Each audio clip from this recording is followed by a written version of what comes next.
Yeah, I filmed this at the same time as the Joker review because we can only afford one set of clown makeup at a time. Please subscribe. Boy, when the first film missed out a few child orgy scenes and the like, I was wondering if Andy Muschietti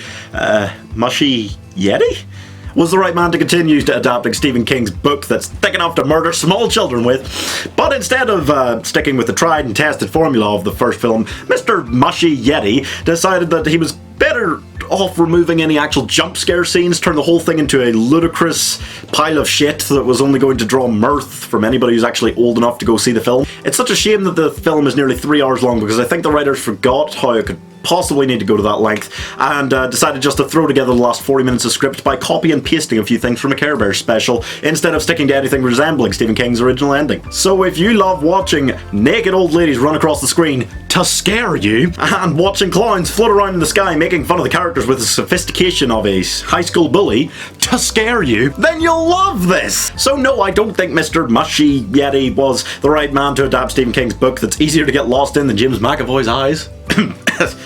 I mean Jessica Chastain's boobs, am I right?